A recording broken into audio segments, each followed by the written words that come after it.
guys, it's Reagan and welcome back to another video. I'm honestly really excited about today's video topic because I would say it's probably one of the more requested videos that I get on my channel, so I'm happy to finally be filming it for you guys today. And that is going to be adult fantasy recommendations for either new fantasy readers or readers who read primarily YA fantasy. Fantasy is by far and away my favorite genre. I wouldn't call myself an expert by any means. There's still a lot of fantasy out there I need to read, but it is a genre I have read a lot of books in. That being said, I can understand why it is sort of intimidating if you don't read a lot of fantasy. The series themselves tend to be long, both in like book number and book length, and I know there's a lot of new terms, terminology, and just worlds that you kind of have to encounter for the first time when it comes to fantasy. Personally, I do feel like once you pick up fantasy, you quickly realize that it's really just a lot of fun and it's not something to be intimidated by. That being said, I have put together a list of books that I do feel like are great places to start if you're newer to the genre. However, if there is a series you've encountered that you're really captured by the synopsis, pick it up. There's really no rules on where you should start within fantasy, but I thought I would try to make a helpful list nonetheless. So without further ado, let's go ahead and dive right in. First four series I'm going to recommend are all sort of traditional high fantasy, all set in their own world. There is one exception. There's a lot of fantasy terminology. Do not be intimidated by that, but for the most part, all four of these books are kind of set in their own world with their own political systems and magical rules and laws. Again, there is one minor exception, but let's just dive in. The first series I have to recommend is the Boneshard Daughter by Andrea Stewart. This is the first book to a new fantasy series. The second book comes out later this year, so it's the perfect time to start, catch up, and then join in on the fun.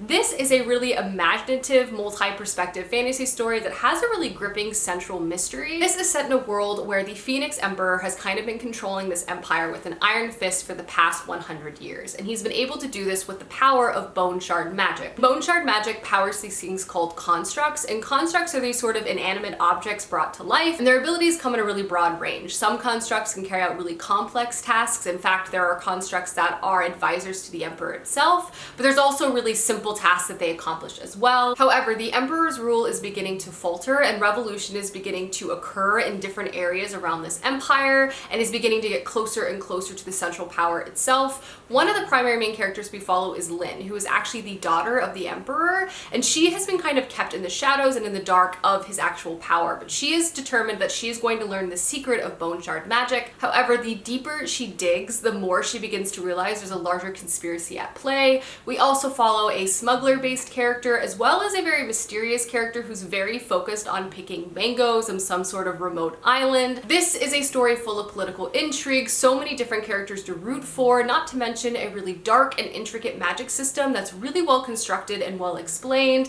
The first novel really sets a great foundation to what I imagine is going to be a really entertaining rest of the series. I feel like this is a perfect place to start in fantasy, as it is multi-perspective. There's a lot of politics going on, but you are really rooted in just a few central POVs and one kingdom's political system to kind of figure out. It's entertaining and a lot of fun, and it has so many twists and turns. The next series is definitely one of my go-to recommendations, especially if you're a big fan of YA fantasy, and that is the Darker Shades of Magic series by V.E. Schwab. This is a series that kind of breaks my high fantasy rule because it does partially take place in our world, and this is essentially a fantasy world where there are four different parallel Londons. There's Grey London, which is our world that has no magic. There's Red London, which is full of magic. There's White London, which is kind of devouring itself of its magic, and then there's Black London, which no one is able to access or go to. This is also a multi-POV story, but essentially we follow one of our main characters, Kel, who is a traveler who's able to move between all of these different Londons. He's kind of an ambassador carrying messages back and forth between different rulers. He also has a very fantastical coat full of all sorts of different pockets.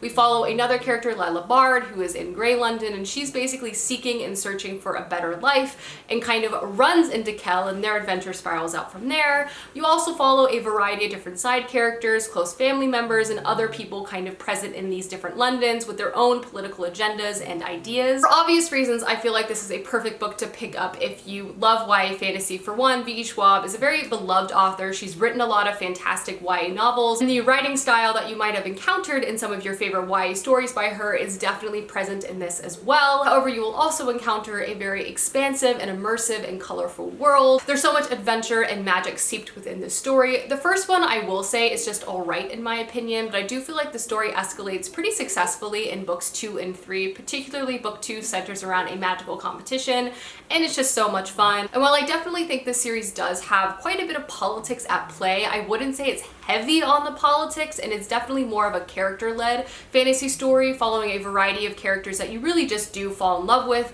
There's romance and familial bonds that you just kind of grow really attached to, which makes this series a bunch of fun. It's also funny and overall just entertaining. Truly a great introduction to adult fantasy. If you haven't read this, I would definitely check it out. Next up is a fantasy series I would recommend if you're looking for a longer and completed, keyword completed, epic fantasy story, and that is the Lightbringer series by Brent Weeks. This is an explosive multi POV story following a huge cast of characters that is both full of combat and political maneuverings. This centrally is definitely rooted on one of my favorite magic systems that I've encountered in high fantasy in a while, but I do feel like it's a great place to start if you're wanting to get into one of those longer high fantasy stories, because while there are quite a few point of views, you are definitely rooted in a very select few, so you get very attached to them, and it's really easy to kind of fall into their story and fall into their head. On top of that, this story is really explosive from a plot perspective, so it's really going to propel you through those pages. They're definitely long, and there are 5 books within this series, but it's one that you're really not going to want to put down. And each book is constantly trying to one-up itself with the plot twist, but a bit more about what this is actually about. This is a story set in a world where individuals can access the spectrum of light for magic. The more colors on the spectrum that you can harness, the more powerful you are. However, there is a clear drawback. The more magic you use, the quicker you die. At the beginning of book 1, we're basically introduced to a few of our main characters. One of them is Kip, who is the illegitimate son of the current Prism, who is also one of our POVs, and the Prism is essentially this all-powerful being who can access all colors on the spectrum and is kind of in charge from a military perspective. At the beginning of this book, we're kind of opening on a tenuous period of peace, but there seems to be rumblings kind of in faraway kingdoms of a possible rebellion that's about to occur. And so begins a story of war and intrigue and backdoor dealings. There's so much combat, and I think really well written and interesting combat, again because the magic system is so cool, but I do feel like Brent Weeks also has a talent for writing really clear combat, so it doesn't really get murky. I'm currently in the midst of rereading this myself, but again, I do feel like this is a great place to start from a longer series perspective. This is one of my first longer high fantasy series, and it definitely kept me entertained and guessing from the first book. Next up, I have another trilogy that is completed, and that is The Queen of the Tearling by Erica Johansson. In general, I feel like this is actually a rather underrated series, and one that I feel like is a really interesting combination of high fantasy and some other genres as you kind of move throughout the narrative story. This is the perfect book to pick up if you're either new to fantasy or really love YA fantasy, because I do feel like it kind of escalates a lot of well-known YA fantasy tropes and kind of structures to a new and more intense place. Primarily, we are following our young main character Kelsa, who has just come of age, and she's essentially been raised kind of in isolation and in minor preparation to take over this throne from her uncle. However, when the day comes, she's untested, she's really unprepared, thrown in the political chaos that is now her role as queen of this kingdom. She's trying to save her kingdom and protect them from outside threats, but there also seems to be internal issues as well. This is again a really interesting story, really centering on a young queen trying to grasp and understand her own power, gain confidence, and ultimately save her people. But I'll just say, it has a lot of classic elements with a lot of unexpected twists that to me make it just so cool and different within the genre and space. I love this trilogy. I personally also loved how it concluded, and I don't know, I feel like if you love court intrigue, a young ruler kind of coming into her own, this is definitely one to check out. Not to mention, this also has some great moments of romance and destiny, let's say. And the last more traditional high fantasy series I'm gonna recommend is Black Sun by Rebecca Roanhorse. This is another recent read that I picked up last year and absolutely love. This is another first book to a new fantasy series that I cannot wait for book 2, so it's a perfect time to read this and catch up because I just have a feeling this is going to continue to escalate and just be top-notch amazing. This is a high fantasy story inspired by pre-Columbian Americas, and it is also multi-POV and full of characters that you will just fall in love with. And again, I feel like kind of having a smaller, more isolated cast of characters and one central sort of kingdom and political system will make this a bit easier to follow from a fantasy perspective, but that does not mean it's not delivering on the intensity, both from an emotional perspective, from a political perspective, and even from an action perspective. There's a lot going on in this narrative tale. So essentially, there's one central city called Tova, which is really powerful for a variety of political reasons, but also religious reasons.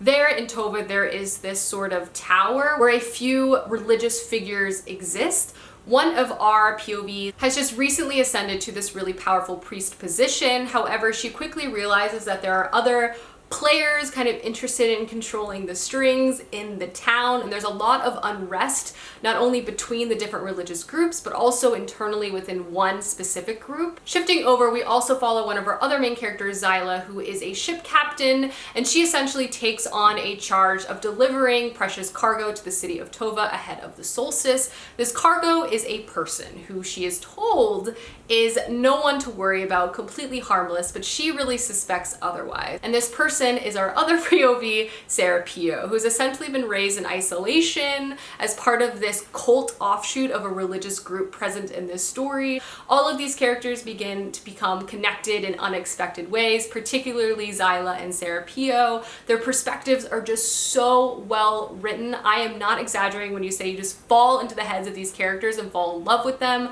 The relationships and the intensity created between them is just so good, as well as just all the political angst and intrigue that Rebecca Roanhorse is able to create.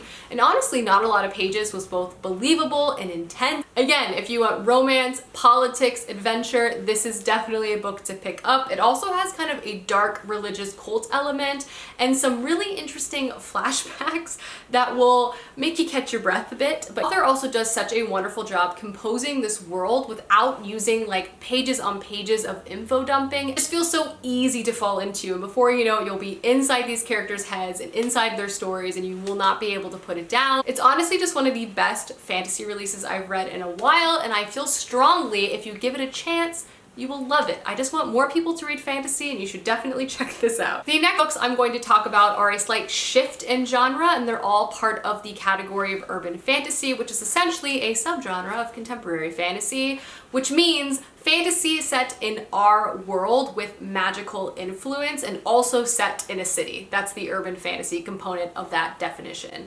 All of these books are full of action, lots of politics, lots of adventure, but they're all set in either a city that you know and love or a city that's sort of inspired by our current world in politics. So the first book I'm going to recommend is actually NeverWhere by Neil Gaiman. I feel like if you've read a lot of speculative fiction, if you've read a lot of Neil Gaiman, I feel like this is a really great book to pick up if you're kind of newer to fantasy. And this is a wonderful dark story set in a place called NeverWhere, which is this alternate London that lives below the city of London. We follow our main character Richard, who is a businessman. His life is changed forever when one day he stops to help a young girl bleeding on the side of the street. However, when he does that, he basically slips through the cracks of reality, ending up in NeverWhere. And now he's just trying to survive and make his way back up to the surface. However, the further he explores this mysterious place called NeverWhere, the more he seems to be trapped, the more he runs into evil characters and agents along the way.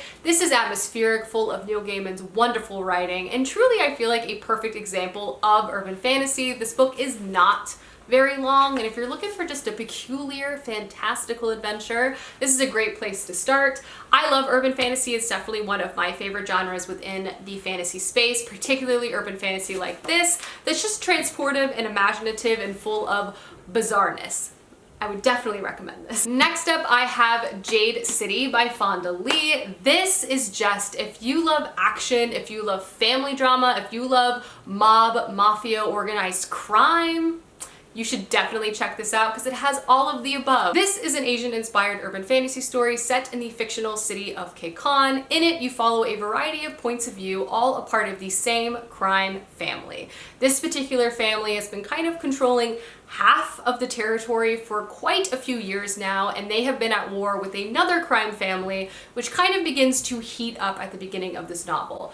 This series is so good. One, it combines the messiness of working with your entire family and also crime kind of centrally at its core. Obviously, there is the conflict with the rival clan, rooted in their desire to control the Jade trade, which in this book, Jade essentially powers the magic. Jade users are kind of stronger, faster, and better than everyone else. Both of these clans are basically fighting to control the Jade supply in this city, as well as the international interests surrounding Jade. Because the story is multi-POV, you get insights into very many different roles and levels within this particular family, as well as the intra-family conflict at play. There are so many characters you will just fall in love with, as well as Fonda Lee does such an excellent job fleshing out these side characters as well. This is full of so much action. The combat is so exceptionally well written, and just the intrigue itself, there's so much like city-based politics and sort of behind the scenes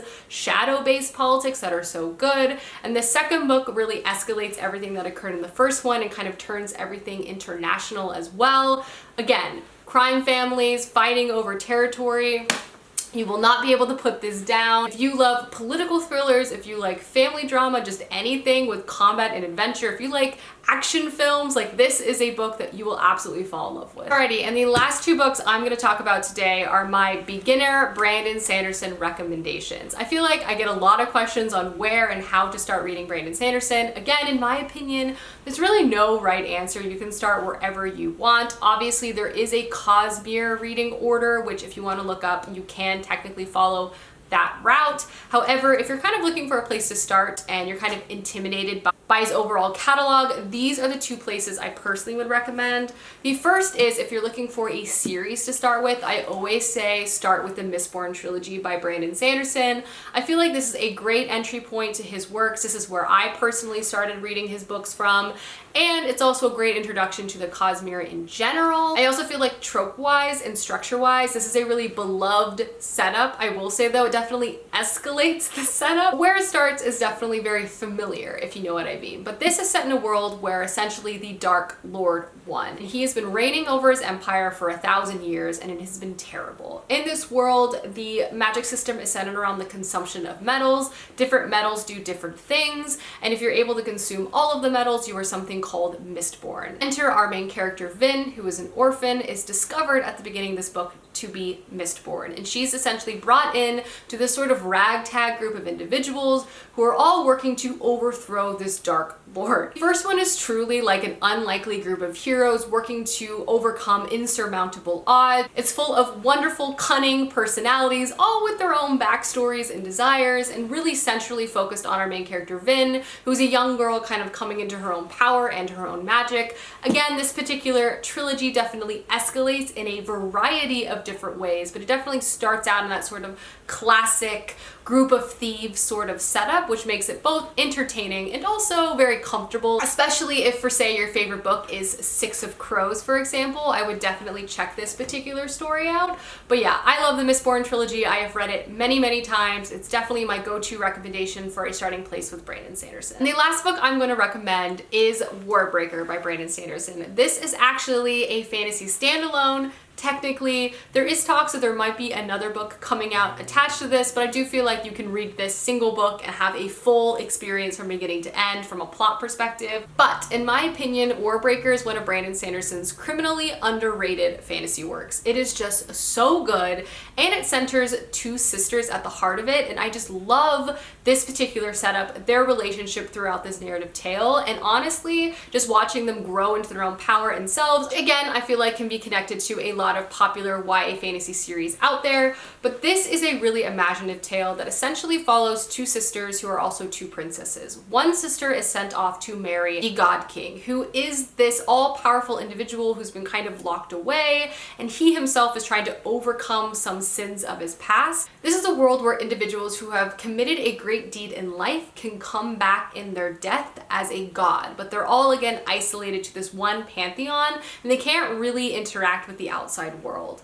The magic system in this world is also called breath. With breath, you can do all sorts of incredible things, but it's really hard to kind of capture the essence of breath, and each individual person only has one, as you would imagine. This story is truly centered on the journey of these two sisters, as well as the God King's journey of both uncovering his hidden and forgotten past, as well as unlocking the secrets of this pantheon of gods itself. All parties in the story are navigating politics and trying to figure out who they can even trust, as well as there is a dash of romance, but truly I do feel like this sister bond kind of central within this tale is my favorite part. It's just imaginative and honestly very, very unexpected. The plot itself is wild and definitely hard to pin down, and overall I think really refreshing for the genre itself. I love this story so much. Again, I feel like it's very, very underrated. It's a perfect standalone fantasy novel for you to pick up, and I also feel like a great place to start in Brandon Sanderson's catalog if you haven't really checked out a lot by him